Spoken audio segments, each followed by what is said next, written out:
Assalamualaikum warahmatullahi wabarakatuh. Selamat datang ke minggu ke-6 BSR, kelas BSR 110 Material Properties. So last week, just a quick recap. Last week we have gone through on ceramic and cement. Okay, and this week we will continue further on the topic of cement. So cuma kita akan expand a bit more. Okay, to look at the other type of cement. So last week kita banyak fokus kepada cement berasaskan Portland dan sebagainya. But there are other also cement coming from other type. So kita akan explore untuk minggu ni lah. Alright. So pertamanya that is the basic introduction. So last week kita ada go through discussion on apa itu ceramic properties, general properties dan juga cement, apa basis dia, penggunaan dan general property. So minggu ni kita akan tengok into the further detail lah. Alright, without further ado, let's go into it. Okay. So this is basic, okay. Concrete has become the most important material. I think this is largely you by this time dah masuk minggu ke-6. I believe that you already aware, several types of materials being utilized dalam construction industry, and mainly because concrete is one of the major component lah. And obviously because of the properties that come together with it, it's how it is durable to environment. It has a fire resistance, lambat nak terbakar, susah nak terbakar. Bukannya tak boleh terbakar, tetapi rather susah terbakar. Okay, and then relatively cheap. Okay, this is among the biggest reason lah kenapa major penggunaan konkrit itu digunakan secara meluas lah. Okay, dan of course in terms of bila dia cheap ni, kita mudah untuk kita cast ataupun kita guna dia berulang kali lah. There's a tendency that mungkin kita tersalah buat dan sebagainya. So it's orang kata apa, berbaloi untuk kita redo dan sebagainya. Okay, because of the cost. Alright, and then traditional cements obtained by very simple. Okay, so ini just kita go through balik, kita recap sedikit. Traditional cement kita dibuat ataupun diwujudkan, di manufacture, dikilangkan, dibuat secara melalui pelbagai proses, but commonly proses yang digunakan adalah involve heating of this material of beton kapur, okay, untuk base kalsium karbonat yang kita perlukan, okay, sebagai part of cement, dan gypsum sebagai based on dia punya calcium sulfate, okay, sebagai part of the cement base material. And then material based upon cement continue to play key role. Okay, ini memang common lah, sama ada be it for construction on site. Okay, in situ construction maksudnya dibuat di situ. So siapa yang tak familiar with the term, in situ bermaksud komponen yang di-cast ataupun dibuat di tapak bina, okay, di site. Ataupun kalau satu lagi term dia adalah precast. Precast dibuat di kilang dan dihantar ke tapak bina yang bila dah siap lah. Itu beza lah between precast dan juga in situ casting. Okay, so cement, just a recap, penggunaan simen ataupun bahan asas dalam simen adalah lime, batu kapur, gypsum sebagai silika dia. Okay, so remember last week saya sebut silika, so gypsum is a component, and kita perlukan Portland cement tu sendiri. Okay, Portland cement tu sendiri sebagai part of dia punya cementitious base ataupun komponen of cements. And kita recap juga, Portland cement ada banyak jenis. So minggu lepas kita ada tengok Porzona, ordinary dan sebagainya. So this one minggu ni kita akan tengok juga rapid hardening, which is sudah go through. Ada sulfate resisting, okay, chemical resistance, low heat, blast furnace, Portland cement, white cement, cement putih, okay, ataupun high alumina cement. And then kita akan explore juga what is cement mortar and plaster. So last week kita ada touch juga berkenaan cement mortar secara umum ataupun secara basic. With this one kita tengok lagi further lah apa yang ada di dalam cement mortar. Okay, so concrete and related product. Okay, beyond that kita akan touch juga a bit on aggregate. Okay, kita tengok you all, saya rasa 2-3 minggu dah ada specific lecture berkenaan aggregate. So kita akan tengok macam mana letak aggregate ni mainkan peranan di dalam concrete mix design. Okay, and then kita akan tengok pula concrete tu sendiri ada pelbagai jenis. Kita ada lightweight concrete, high strength, lean, reinforced dan pre-stressed. So this is part of topic yang kita akan discuss this week lah. Lime atau batu kapur, with the generic name calcium oxide. Okay, quick lime ataupun calcium hydroxide ataupun kapur terhydrat lah. So apa beza all of this? Sebenarnya simple je. Semuanya masih lagi batu kapur. Cuma beza dia daripada segi kandungan air lah. Umumnya kandungan air, okay? Composition air. Kalau kita tengok kat sini, fungsi quicklime ni is kita nak gunakan dia untuk kita produce calcium carbonate, dan kita ambil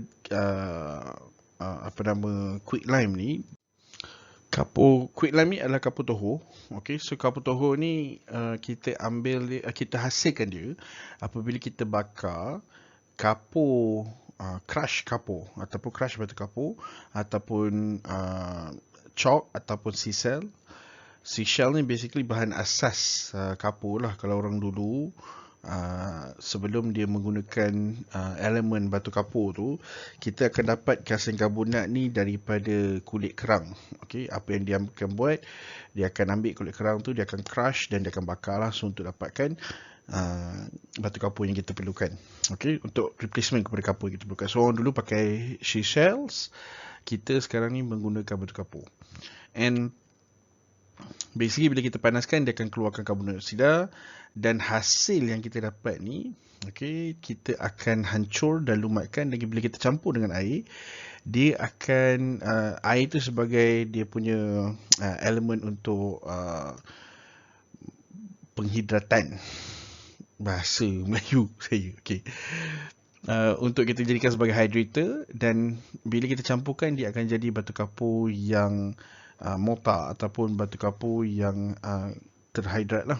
Okay, dan batu kapur ni semacam simen, kita akan bungkuskan dalam paper besar.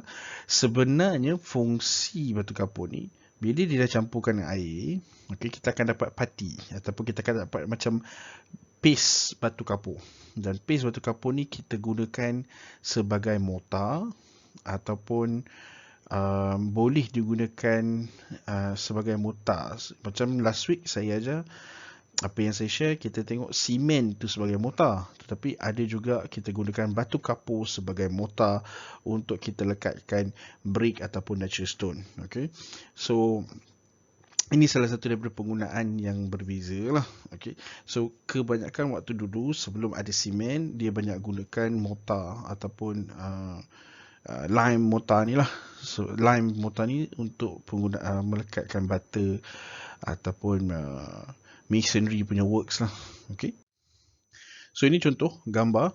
Okay, bila kita ambil batu kapur kan, macam last week saya ada tunjuk diagram macam mana dia extract batu kapur tu daripada bukit batu kapur. So yang kita tengok sekarang ni adalah untuk menghasilkan, bila kita bakar batu kapur tu, kita akan dapat tadi yang quick lime. Okay, so apa lime mortar ni? Kenapa kita guna lime mortar? Lime mortar ni, kalau dalam bahasa Melayu dia, saya rasa kita panggil dia plaster lepaan. Okay, or lime plaster, yeah. So apa consistency ataupun ratio of a lime mortar? So kita ada 1 part hydrated lime, okay, 1 part kapur basah, kapur ataupun kapur hydrate, and then 3 bahagian pasir, and air cukup rasa. Macam resipi masakan. So pada masa kini ni, pure lime mortar ni atau lepaan simen ni lah. Okay, simen mortar ni kita banyak gunakan untuk projek-projek heritage ataupun restoration bangunan lama. Sebab nowadays kebanyakan masanya kita akan guna Portland cement. Okay, simen lepaan daripada bahan asas daripada Portland lah, simen Portland. Reason being, macam saya cakap, dulu-dulu belum ada lagi penggunaan simen secara meluas, okay? Dan kapur, lepaan kapur lah, okay, lepaan kapur akan digunakan pada ketika itu lebih mudah didapati because of orang pergi ambil yang seashell tadi itulah yang saya mention tadi tu. So when simen, lepaan simen, okay, wujud, dia lebih banyak digunakan as faktor yang macam saya mention last week lah, lebih murah, lebih kuat, okay. Jadi menyebabkan dia penggunaannya semakin berkurangan, tetapi tak bermaksud tak digunakan langsung, okay. Ada, tetapi for a different purpose, okay. So dalam konteks ni, proportion of cement to lime ranges, kalau kita tengok sini, kekuatan dia 4:1 berbanding dengan berbanding menggunakan antara simen dan kapur tadi, lepaan simen dan lepaan kapur. Perbandingan dia maksudnya lepaan simen ni, lepaan Portland simen jauh lebih kuat, 4 kali lebih kuat berbanding dengan lepaan kapur. So bila kita tengok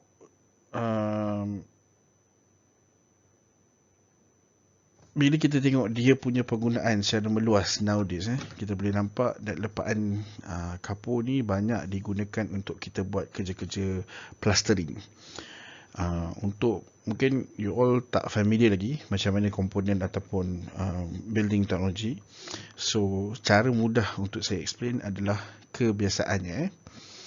Kalau you tengok bangunan ataupun kalau you tengok you punya rumah ke contoh, so rumah kita dibina oleh bata. Saya lukis sikit lah, okay, saya lukis sikit sekejap. Okay, so kalau kita tengok cross section, okay, kita akan ada binaan bata, betul, macam ni. Alright, so selepas kita dah bina bata ni, kita akan ada lepaan layer pertama. Kita akan melepa ataupun kita akan buat plastering. Okay, so daripada imagine bila dah siap macam ni kan, permukaan dia kasar. So macam ni kita nak dinding rumah awak kan licin je kan. So apa yang kita buat sebenarnya, kita akan plaster, kita akan buat plastering di sini. So dulu-dulu penggunaan plaster ni selain daripada di sini untuk mengikat bata, dia guna juga simen lepaan kapur ni untuk melepa kawasan ini lah, okay. But nowadays kalau kita tengok, dia kurang digunakan segala begitu. Apa yang dia buat adalah sekarang ni semua guna Portland cement lah, okay. Konsistensi yang berlainan dia guna Portland cement. But nowadays ni akan ada satu lagi layer, sama ada sesetengah orang dia menggunakan lepaan mortar ni, okay, ataupun lepaan batu kapur sebagai the final layer before kita start buat paint coat. Okay, dalam paint coat pun kita akan ada 2 layer lah. Satu kita akan ada primer, okay, dan keduanya barulah kita ada coat color. Contoh kalau awak nak dinding bilik awak warna biru. So daripada bata ni kita boleh nampak lah ini cross section dia. So kita ada satu layer, kita buat plastering layer, dan kita buat mungkin ada orang nak second plastering ataupun dia pakai single layer saja. This is where penggunaan lepaan kapur, dan kita ada primer, okay, baru ada cat yang awak guna. So itu contoh yang ada lah, okay. So saya padam je lah, okay. Alright, itu untuk pemahaman yang lebih mudah lah. So lepaan batu kapur has been used for plastering walls, often mixed with animal hair or vegetable fiber to give some tensile reinforcement. Ini untuk yang sebelum ni lah, sama sekarang tak ada sangat lah, okay. Dan ini yang saya maksudkan tadi, okay, lime wash ataupun white wash ni, okay, kapur ni tadi, penggunaan kapur, lepaan kapur ni kita masih lagi gunakan dia sebagai contoh untuk cheap form of white paint, okay. dan mungkin digunakan untuk external use. Macam tadi saya bagi mention untuk yang belah dalam, belah luar pun boleh juga macam tu. So it's up to your finishes punya specification lah ataupun keperluan. And then a harder lime wash is produced by mixing lime and white Portland cement.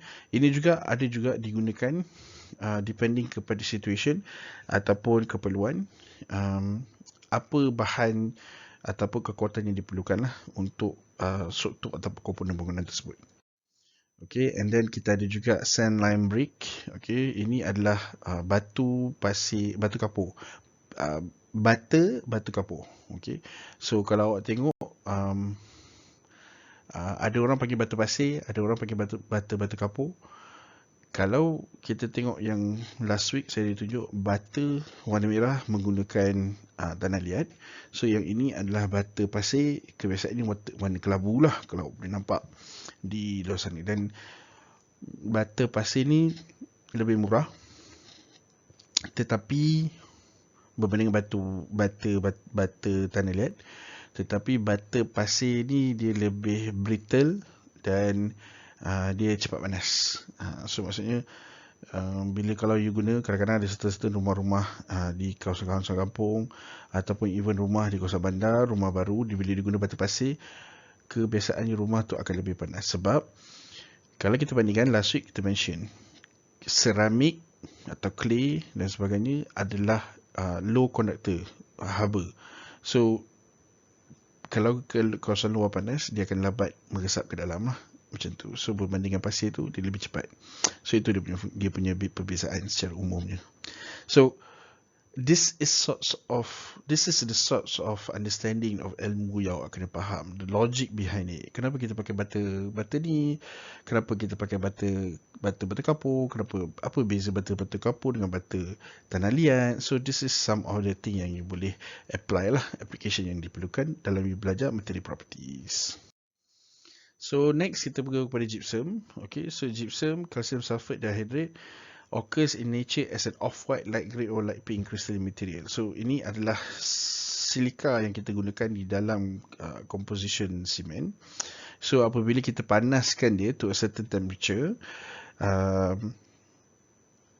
gypsum ni dia akan mengeluarkan ataupun dia akan expose 3/4 orang kata apa, akan nyahkan sebahagian besar composition air dalam bahan tersebut. Dan hasil yang kita dapat tu kita panggil dia plaster of Paris. So siapa tahu plaster of Paris ni? Simple je. Kalau kata you pernah patah tangan ke, patah kaki ke, kan kita bersimen, kan kaki bersimen kan, okay? Itulah dia plaster of Paris yang kita guna, yang digunakan secara meluas lah. Okay. And then gypsum ni kita panaskan lebih daripada 200 darjah Celsius. Semua air tu akan keluar, akan menghasilkan anhydrous gypsum plaster. Okay, plasterboard lah. Okay. Dan plasterboard ni basically bila dia dah terletak, okay, dia akan ada properties of untuk dia expand, okay, dan berbanding dengan cement plaster ni bila dia set dia mengecut sikit. So ini perbezaan yang kita boleh faham lah, beza penggunaan gypsum punya dan juga cement plaster. Okay, so tu pertama dia. And then seterusnya gypsum plaster ni pun ada juga application, you know, there's also to a certain extent an application of that, the application of animal hair and vegetable fiber to help to reinforce the gypsum plaster. I don't think the new construction technology ni masih lagi mengamalkan benda macam ni lah, but this is more towards previous times lah, dulu. And kalau kita tengok, gypsum plaster has been used for several centuries for both in precast unit and applied wet. So precast unit, I have mentioned before this, there's an in situ and precast. Apa beza dia, you check balik, okay? And applied wet to brick or concrete block wall. So ini adalah untuk sebahagian daripada cara penggunaan gypsum plaster yang ada lah, okay, untuk membasahkan bata dan concrete block walls. So saya mention sebelum ni, kalau bila kita buat pembinaan konkrit menggunakan bahan konkrit, once kita dah cast, kita kena tutup dia dengan garnisite, wet garnisite, dan kita perlu basahkan garnisite tu every few days ataupun every day, sebab kita nak mengekalkan kelembapan, so simen ataupun konkrit tu boleh mengeras dengan betul, right? So sama juga dalam konteks inilah, okay. Dan selain daripada tu, gypsum plasterboard ni juga digunakan untuk as sound absorption. So dulu-dulu ataupun I think before 2000s lah, before 2000, gypsum plaster ni juga digunakan sebagai bumbung. Bukan bumbung, ceiling. Okay, so dalam rumah kita, sebelum kita nak nampak bumbung, dia akan letak ceiling. Ceiling ni untuk bantu sebagai penebat haba. Okay, so sebab gypsum ni dia very low heat conductor, jadi dia gunakan sebagai penebat haba untuk halang haba panas daripada bumbung ataupun daripada atas rumah sampai ke dalam penghuni rumah lah. Cuma semenjak tahun 2000 something, I think I don't have the exact years, you boleh google, okay. Di Malaysia penggunaan gypsum board telah diharamkan sebab dia ada efek ke atas kesihatan, okay. Because dia ada all this brittle, mungkin ada dia ada element of bila yang akan mengganggu laluan pernafasan, sebab dia kan diperbuat daripada fine material. So over time dia ada degradation dia yang menyebabkan dan manusia pula bernafas, dan dia hampir sama keadaan dia kalau kata you have a prolonged exposure to fine dust. So macam tu. So dia halus, you masuk dalam pernafasan, dia mengganggu you punya mengganggu you punya saluran pernafasan. So semenjak tu dia di-ban, dah no more gypsum board lagi digunakan sebagai ceiling lah. Okay, so ini contoh ini gypsum. Ini adalah plaster, gypsum plaster, bukannya gypsum board yang saya mention tadi tu, dua different berlainan. So jangan confuse, dia masih lagi digunakan sebagai bahan ceiling macam tu. Ini lebih kepada plaster ceiling. Kalau kita tengok orang pakai plaster ceiling kat rumah, decorated dan sebagainya, so kita panggil plaster ceiling tu, kita panggil gypsum plaster ceiling lah. Tapi dia bukannya gypsum board yang saya mention tadi yang ada problem dengan pernafasan tu. It's different. Okay, so it's a different version of this lah. Okay, so ini just untuk tunjuk. Lime plaster ni bukan kita tak boleh guna dia secara eksternal, boleh, tetapi dia ada kelemahan. So dan kelemahan ni memerlukan it requires us ataupun tenant building owners to do a periodical repair or maintenance or renewal. Maksud that every certain time you kena repair ataupun you kena apply balik lah that lepaan kapur tu.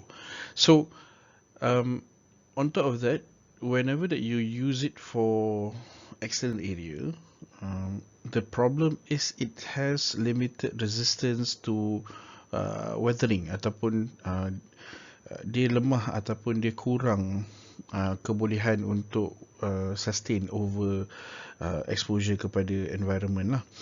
Contohnya driving rain. So bila you pakai untuk external, disebabkan properties of kapur tersebut yang soluble dalam water. So lama-lama bila dia kena hujan, lama-lama you punya lepaan tu akan tanggal dengan sendiri. So macam tu lah. So ni adalah case in 1811. They made the first artificial cement, Joseph Epsden ni. So by burning together lime and concrete. So itu yang saya dah mention earlier in the slides. And then what happened is when he burned the lime and clay together from different deposit ni, okay, naturally the material ni macam bercampur dengan elok, okay, beradun dengan elok, and dia claim as this is a product yang as strong as orang kata apa, Portland cement lah, ataupun Portland stone. So Portland cement are named because of concrete made from them have a color similar to Portland stones. Okay, so Portland stone is basically manufactured from limestone. Okay, and calcium and then kapur tu semua ataupun limestone is a calcium carbonate when heated, yang ini sama similar to macam mana yang I have mentioned before this lah. Okay, so Portland cement clay and shale consists of mainly cowlite. Okay, on heating, dissociate into alumina and silica, and the water evaporates. In addition, some ferric. So this is similar to what I've explained last week. So saya just gonna skip it. Saya just gonna go through it quickly lah. So Portland cement ni bahan asas dia dipanaskan sehingga 1450 degree Celsius dalam kiln berpusing tu. Okay, kalau ingat yang gambar ataupun proses flow chart yang saya tunjuk tu, ada dia punya ni lah, untuk basically untuk bakar, dan once dia dipanaskan dia akan jadi compound yang bercampur properly.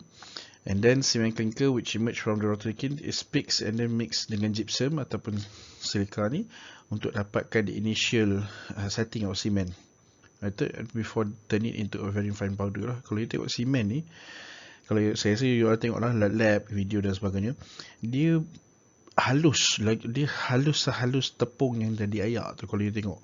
So memang dia very ni lah, very fine lah. So other types of Portland cement, rapid hardening. So we have discussed this last week.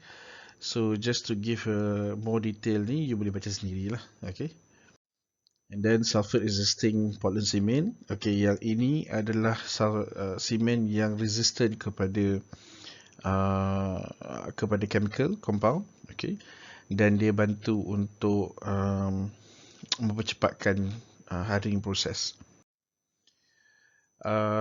Sama low heat Portland cement, I have discussed this in detail last week, so just gonna go through it quickly. Okay, ini adalah Portland cement clinker gypsum ground together with 65 granulated plus furnace slags dengan silika alumina. Okay, beza dia adalah Portland cement ni dia sama dari segi konsistensi ataupun kekuatan dia. Okay, dengan Portland cement, cuma rate of development dia lebih slow. Kalau curing dia mungkin lebih lama, okay, mungkin lebih lama, dan dia produce less heat lah. Okay, so kalau kata kita tengok yang ada cement, kita perlukan dia cepat. Ada setengah construction kita perlukan cement dia mengering dengan slower. So depend kepada keperluan lah. Okay. Okay, yang ni cement putih. Okay, asas Portland cement dia warna kelabu. Okay, tetapi dia bila kelabu ni, problem dia kita tak dapatlah surface finish yang cantik. White is always better lah than grey. So because of this, there is an innovation to the current Portland cement. So dia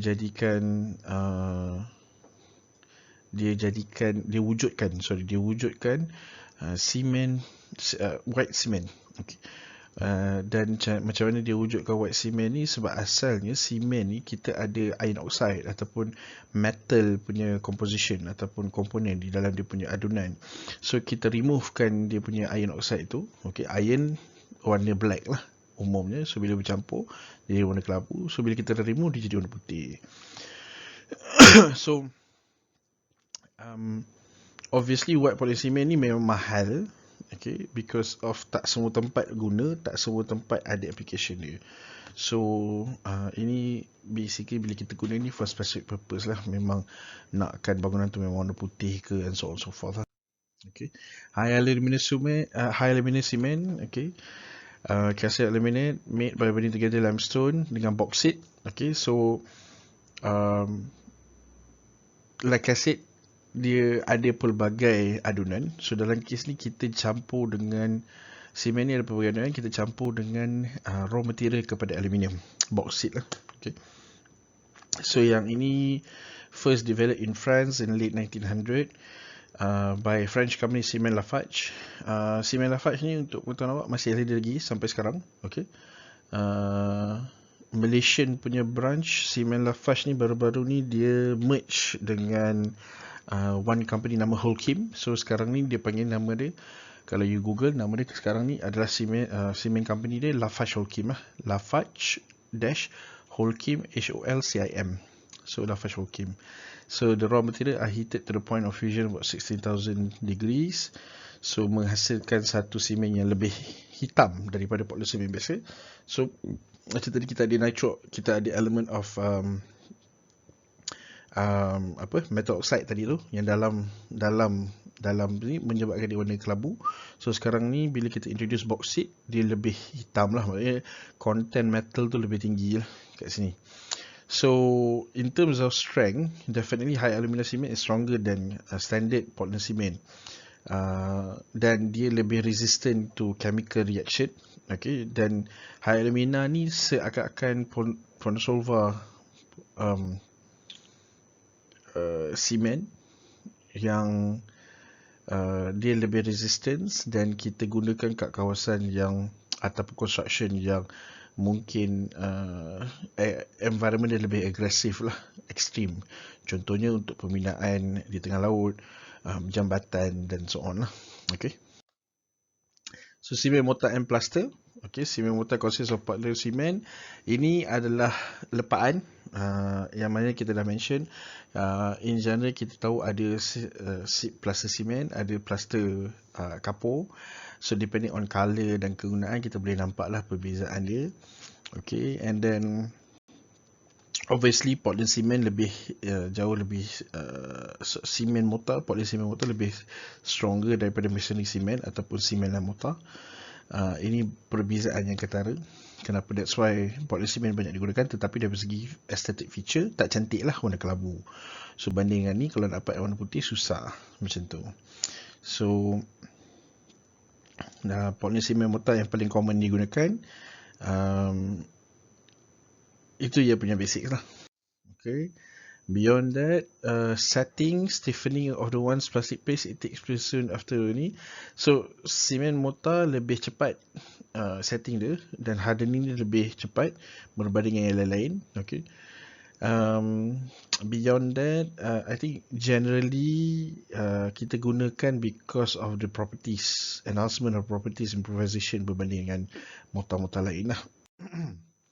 So ini just a chemical compound Portland cement. Ini you boleh baca lah. I don't think it's just daripada general understanding. Tricalcium silicate, dicalcium silicate, tricalcium aluminate, tetracalcium aluminate ferrite. So ferrite tu basically element of metal lah, ferrum. Okay, so aggregate for concrete. I think we have spoke about aggregate at the very early session of our class. Okay, clean, hard and inert material compound. So basically batuan lah. Fungsi dia adalah basically untuk improve the strength of a concrete. Kita nak reduce cost of concrete, so it's easier to handle. Okay, sebab bila kita dah adun tu dia ada consistency dia. And then well aggregate concrete mesti workable, cohesive and concrete. I think by this time you dah notice that there are different workability of a concrete through your lab test dan sebagainya. Okay, reduce heat of hydration of concrete. Ini adalah untuk bantu untuk hydration, bantu mengawal, okay, pengawal proses curing concrete. Okay, dan it helps untuk dalam memastikan concrete tu tidak aktif atau tidak reaktif against chemical substance lah. And then reduce shrinkage of concrete since most of it are not affected by the water. Ini bila you imagine bila proses pengeringan berlaku, konkrit itu mengering, so elemen air itu akan menghilang, tersejat. So kebiasaannya semen tu akan bila dah air dah hilang, dia akan shrink lah in property. So by having aggregate, it helps to prevent from shrinking too much. And then control of surface hardness. Basically this is melibatkan concrete punya kekuatan. Okay, types of aggregate. Kita ada natural aggregate, recycled aggregate. So natural aggregate yang you dapat daripada secara natural lah, tak perlu you letupkan ataupun you tak perlu harvest daripada mana-mana. And then cuma depending pada maximum size yang diperlukan. And then recycle aggregate is basically daripada bahan asas ataupun bahan construction yang dikitas semula. Okay, so contohnya bangunan lama konkrit yang you di crush, so you guna balik dia as a substance ataupun element of aggregate di dalam you punya concrete mixture. Alright, and then just to note, bila kita guna recycle material, possibly that there are density ataupun ketepatan dia mungkin berbeza, okay, berbanding dengan natural aggregate, because it's a combination of different things berbanding dengan natural aggregate yang composition dia lebih stable lah. Okay, and then aggregate absorption is likely to be higher depending on type, because again kita berbanding dengan natural aggregate yang memang natural formation, dia terjadi dengan sendirinya. Bila kita guna recycle aggregate, because of the differences of material, menyebabkan absorption rates yang berlaku pun akan berbeza depending pada bahan tersebut lah. Okay, so mungkin konkrit campur pasir, campur batu, konkrit pula ada different grade dan sebagainya. So bila expose pada air, dia ada rate of absorption berlainan lah berbanding dengan natural aggregate. Material variability may be a problem, right? Macam yang saya mention. The strength of the product may have ceiling value depending on source, because capping berbanding dengan natural, because kita dah tahu dah, contohnya natural tu mungkin batu kerikil, batu yang jenis macam ni, dan kita tahu dia ada similarities, dia ada konsistensi yang betul. Kalau batching batu tu, mungkin semua batu jenis yang sama.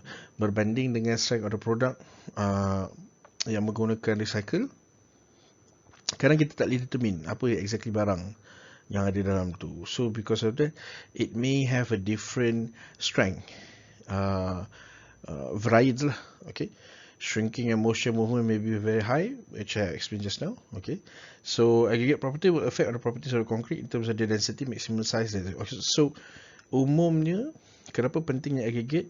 Because it really affect ketepatan, size, shape, surface texture, keperluan, grading, specification, ataupun even application konkrit tu teratas kawasan yang sepatutnya, komponen yang sepatutnya. Okay, principle of proportioning concrete mix. Yang ini, I think in general, you kena faham bahawa design and selection process, kita nakkan appropriate proportion of a concrete menggunakan cost yang paling efisien lah. So dalam handling, in handling concrete, dalam menguruskan konkrit ni, kita ada lihat kepada dua benda yang utama ataupun dua properties yang utama. Satu, kita akan tengok kepada workability. How workable, boleh ke kita play around dan kita mengerjakan konkrit tu. Can we shape it into the shape we want? Can we put it into acuan yang kita nak properly? So workability is very important. And obviously you dah tengok dah pun, test yang you dah try pun, you dah go through pun, dah test dia. Okay, and there's an element to what contributed to workability of a concrete: water content. So lagi banyak water content, lebih susah you control workability dia. So itu dia punya ni lah, dia punya general. So lebih banyak water, low workability. WO. Allah, buruk no tulisan. Okay, so and then aggregate type and size, beza dia dengan bila you pakai aggregate besar, jenis, dan aggregate kecil. So itu ada perbezaan dia lah. So itu secara umumnya. So cohesiveness, okay, kelikatan, the ability of concrete to resist segregation. Okay, bila kita use the concrete, dia susah nak berpecah. So cohesiveness pun melibatkan workability, and I think you dah go through pun dia punya testing. beza antara macam aggregate, you go through the safe analysis, lab test, and then you go through slump test, you buat recently you buat cube test, and then you buat yang apa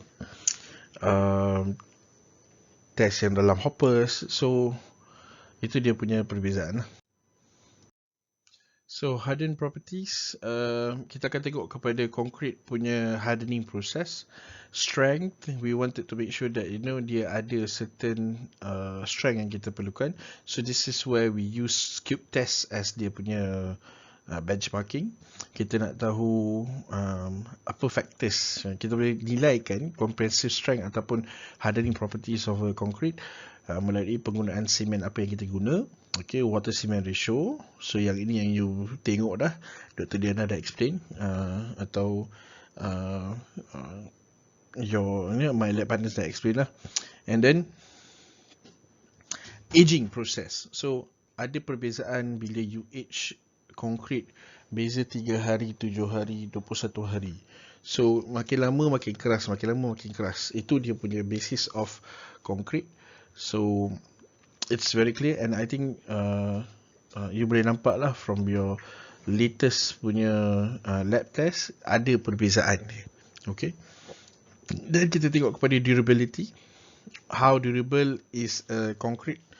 So daripada segi resistance kepada water ataupun chemical lain, extreme exposure kepada environment, dia tahan panas ke tidak, dari segi expansion and shrinkage-nya, how about the reaction to salt water. So all of this some of element yang ni lah. And then of course kita akan tengok kepada British Standards requirement. So dalam kes ni BS110 8110 requirement untuk durability of reinforced concrete. Kita akan tengok daripada segi how each orang kata apa specification is being followed, and higher concrete grades. Kalau kita tengok kat sini, dia ada introduce element of reinforcement yang ada di dalam concrete tersebut, and what kind of size, dan juga size of reinforcement, dan dia punya pengikat juga mainkan peranan in terms of to determine the durability ataupun the hardening properties of concrete. So ni hardening properties, ini just to give you an example. Okay, this table give you a general idea.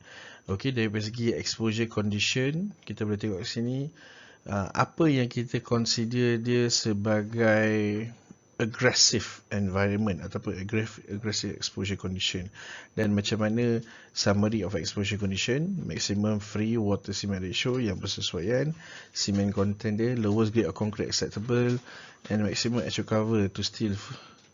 So ini maksud dia, okay, maximum actual cover to steel for static concrete grade. You kena faham di dalam bila kita tengok, kalau awak semua tengok cross section, Allah lukis. Okay, saya cuba lukis pakai mouse ni, okay. Bila kita tengok satu cross section of a concrete, okay, contohnya ini adalah satu beam lah. Okay, kita tahu dalam ni kita ada steel bar. Okay, saya contohnya tu je lah.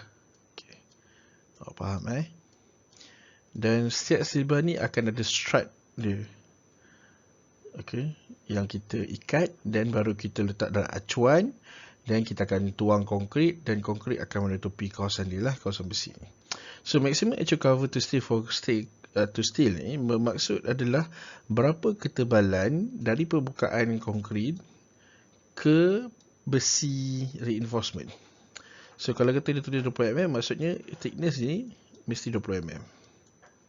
Okay, dan sini juga sama je lah. So thickness ni kalau kata dia 30 mm. So ini adalah basic understanding of orang kata apa, dalam concrete punya structure lah, cross section dan sebagainya. Dan kalau you tengok kat sini, ada pelbagai jenis exposure condition. So kita jangan terlalu fokus pada kita punya environment saja di Malaysia, tapi kita kena ada keterbukaan. You never know that mungkin satu hari you mungkin bekerja dekat luar Malaysia contohnya. Tetapi kita boleh tengok lah, in general, most severe condition, exposure, sea water adalah considered there. Ini kalau kata you kena directly kepada sea water. Even duduk di pantai pun sekalipun, walaupun you hanya ada bangunan dan duduk di pesisir pantai, itu juga sebenarnya you kena take note bahawa the saltiness of the humidity, like I mentioned the other day, the saltiness of the humidity juga actually ada corrosive element ke atas building punya material. You can compare, kalau you letak contohnya, proses pengaratan besi di kawasan pantai adalah jauh lebih cepat berbanding dengan kawasan yang bukannya salty environment lah. So itu pun memainkan peranan yang penting dalam perbezaan, membezakan setiap benda ni. Okay, so type of concrete varies daripada purpose, tujuannya.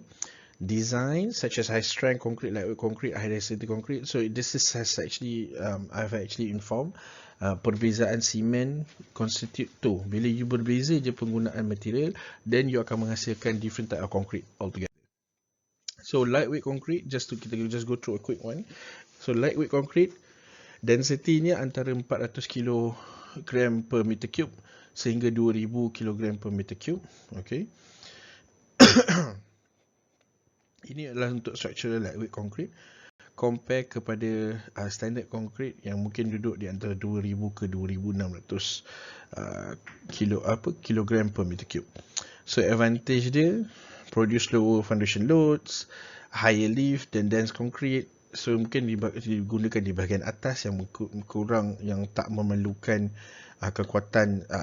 kekuatan yang semana bagaimana dekat bawah. So you can imagine, bila kita bina satu bangunan tu, of course untuk carry all the load dan sebagainya, di bahagian bawah will require the best ataupun the highest quality or grade concrete yang lebih besar untuk tahan load yang lebih besar. Dan as you go up, you akan ada reduce in terms of specification. So macam tu lah.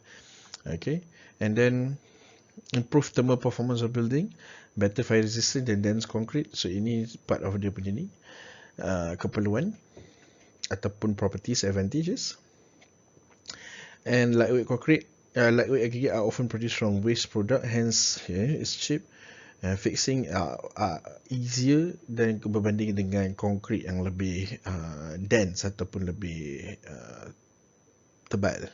Okay, so that's for lightweight. And then next kita go for high strength concrete. Increasing use is now being made of high strength concrete. Compressive strength dia over 28 days is over 6 Newton per millimeter. Okay, so ini untuk kita differentiate dia punya strength of that particular concrete. Kenapa kita guna the high strength concrete ataupun advantages of high strength concrete? Rate of strength dia yang meningkat. Okay, setiap hari dia akan meningkat, permitting a faster construction process lah. Alright, and then high strength concrete usually have a high strength density ratio.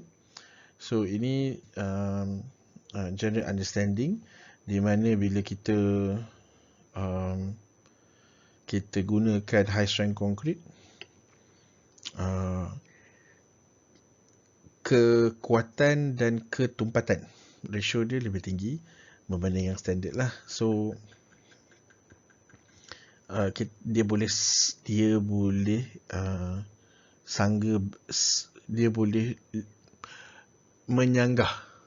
menyokong load yang lebih tinggi. Okay, so other mechanical property, improve strength, permeability and carbonation rate are reduced, so durability should enhance. So sometimes orang guna high strength concrete ni lebih kepada untuk kawasan yang very aggressive lah, because of the better strength and juga better properties. Okay, so lean concrete, sometimes known as dry lean concrete, this material may contain as little as 5% cement by weight. Maksud lean ni is basically lean adalah, saya cakap dalam slim, dia konkrit yang masih lagi fit for the purpose, tetapi dia menggunakan barang-barang yang lebih sedikit lah, okay? Tanpa mengorbankan, without sacrificing the building properties itself. So itu beza dia, dan penggunaan dia banyak digunakan untuk penggunaan jalan lah, where kita tak perlukan dia tak hold more loads, instead kekuatan and strength of jalan tu yang lebih penting. Okay, so kita gunakan benda macam ni lah. Okay, reinforced concrete, basically konkrit yang di dalam acuan ataupun adunannya kita ada letak cerucuk ataupun steel structure, kerangka besi di dalam konkrit tersebut untuk increase kekuatan konkrit tersebut. Okay, to have imaginekan macam konkrit ni ada tulang lah. So basically dia ada tulang besi lah di dalam dia punya structure. So dia lebih membantu untuk increase load capability of reinforced concrete. Ni contoh yang saya boleh relate. Kita boleh tunjuk reinforced concrete. Kalau awak tengok dalam tu, okay, ni ada acuan dia. Okay, ni ada acuan dia. So apa dia buat? Dia set dulu. Bila dia dah set acuan, dia set dulu besi-besi kat dalam ni. Okay. Okay, then baru dia dah ikat semua acuan dah elok, baru dia tuang konkrit daripada atas, dan dia akan biarkan proses mengeras lah between 31 days to 38 days tu standard dia. So high rise building dan sebagainya kebanyakan akan guna sistem macam ni lah untuk bantu cover ataupun support a better load from the top to bottom. Okay, so now kita go into precise concrete. So apa benda precise concrete ni? Okay, untuk mudah saya explain, saya perlu lukis dan sambil saya bercakap lah. Okay. Pertamanya awak kena faham dalam konkrit dia ada dua kelemahan. Okay, konkrit ni ada dua kelemahan. Satu, you all dah buat lab test. Dia ada cube test kan. Cube test tu dia test on compression test. Memang kalau kita perasan, konkrit ni sifat dia, kalau you compress, dia boleh tahan hold dia punya form lah ataupun bentuk dia. Tetapi konkrit ni bila kita apply tension, okay, force tension, compress tu ke dalam. Kalau saya rasa mula-mula lecture saya awal dulu ada mention lah, dia kalau kita dia kuat untuk tahan force yang ke dalam, tapi kalau force tu menarik keluar, dia very weak. Okay, dia very weak. Itu salah satu daripada kelemahan konkrit lah. Maksudnya, you boleh compress tapi dia very weak dengan tension. So, apa yang dia buat? One of the problem is bila dia lemah dengan tension macam ni. Dan kedua ni, kelemahan dia adalah, of course, konkrit ni brittle. Once dia dah you tarik, let's say for example dia weak, you apply the weak part of it, you tekan kepada weakness dia, dia akan cepat rapuh dan dia akan pecah lah atau crack. Okay, dalam konteks tu. So itu dua konkrit punya kelemahan. So apa pre-stress konkrit ni buat? Basically saya lukis awak imagine kalau kata kita gunakan, ini adalah satu beam. Okay, bayangkan saya buat jambatan lah. Okay, dan span dia mungkin let's say lah kata 10 meter lah. Okay, 1 meter ni 10 meter. Okay, let's say lah kita apply load di atasnya. Okay, bila kita apply load di atasnya on a standard concrete, so pasti because of the span, konkrit ni akan deflect, membengkok lah. Dia akan bahasa Melayu dia membengkok lah kot pada saya. Okay, basically macam you bayang papan lah, you berat, you jalan atas papan, dia akan melengkung, melendut, macam tu, melengkung. Okay. Okay, so bila you melengkung, konkrit ni mungkin you tak nampak secara mata kasar, tapi dia akan, bila dia kena load yang betul, let's say lah kata you letak load di tengah-tengah ni, okay, dia akan melengkung macam tu, dia akan deflect ke bawah. So bila you deflect, kita akan ada dua zone nanti. Bila you deflect, di atas ni dia akan compress sebab you menekan. Okay, dia akan compress. Oh, tulisan buruk, so bertambah je lah. Okay, Tetapi ini yang di sebahagian atas. Tetapi sebahagian bawah dia pula akan, bila you melengkung, dia mengalami tension. Sebab bila you tengok keadaan dia dah melengkung tu, bawah tu dia dah tertarik. Betul tak? Dekat kawasan ni dia akan tertarik. Okay, so itu maksudnya tension lah. Dia akan meregang. So atas you compress, bawah dia meregang. Itu sifat dia. So apa jadi? Konkrit ni akan crack. Okay, bila konkrit ni crack, dia besi yang ada di dalamnya tadi akan mula terekspos kepada udara dan humidity. And what happen is the reinforced steel di dalam tu akan start rusted, dan eventually the whole komponen ataupun beam tersebut akan fail lah. Lama kelamaan structure dia akan fail dan basically patah ataupun roboh lah. Okay. So ini yang terjadi kalau kata pada keadaan konkrit beam yang biasa lah. So apa yang kita buat dalam pre-stress konkrit, okay, adalah kita kenakan tension, kita kenakan a certain force ke atas reinforced steel yang ada di dalam tu, untuk kita berikan dia kekuatan yang lebih baik lah. Okay.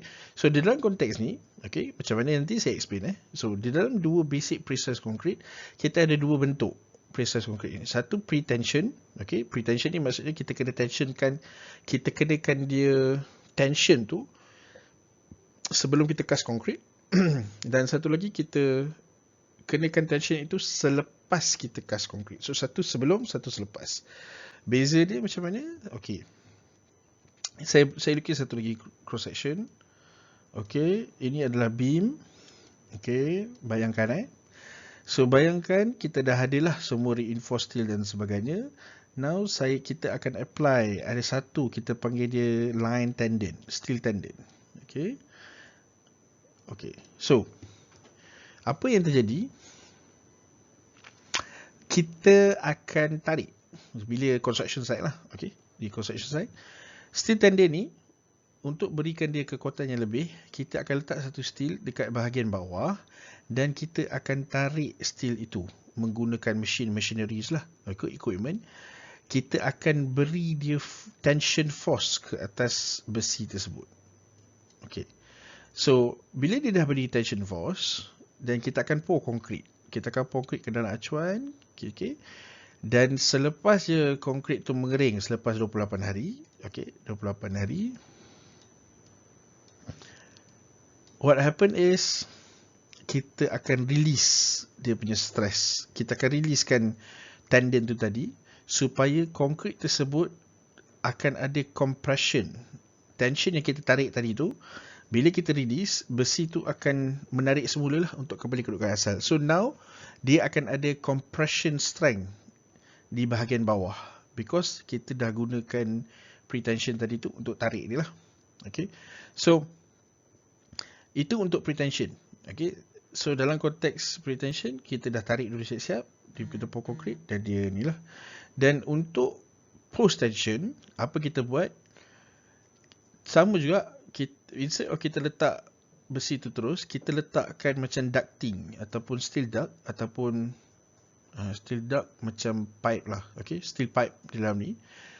Dan kita akan pour konkrit dulu di dalamnya. So once kita dah pour konkrit, dia dah mengeras, baru kita apply tension ke atas konkrit tersebut menggunakan method yang sama lah. Kita guna tendon tadi. Okay, dan kita akan apply post tensioning process tu di situ. Okay, so itu beza dia, satu sebelum, satu selepas. Alright, dan kedua-duanya menghasilkan objektif, mempunyai objektif yang sama. This is to strengthen the bottom part yang tadi expose kepada tension tu.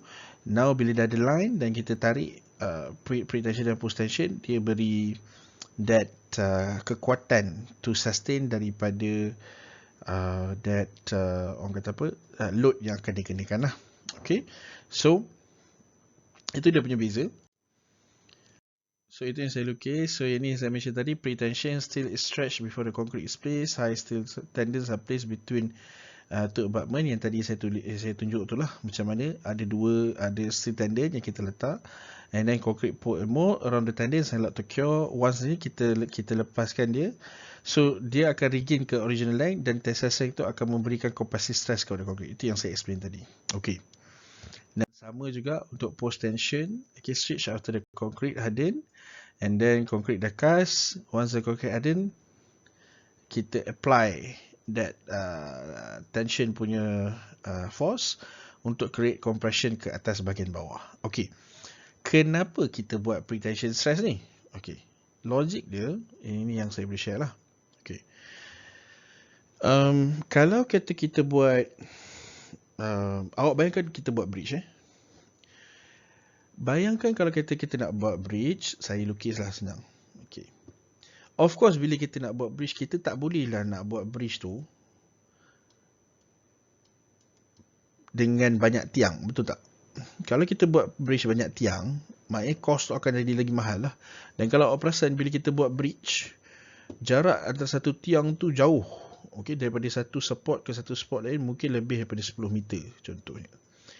And if kita gunakan standard RC biasa, maksudnya bila ada kereta ke apa yang jalan di atas tu, dia akan deflect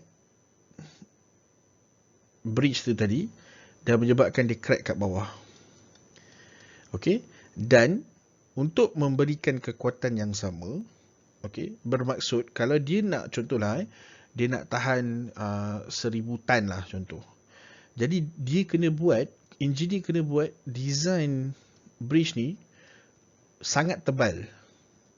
Sebab tebal equal to certain kekuatan lah. Maksudnya mungkin kalau asas dia contoh, kalau kita buat slab biasa, mungkinlah katalah kita pakai 5 meter punya slab kan, contoh tebal.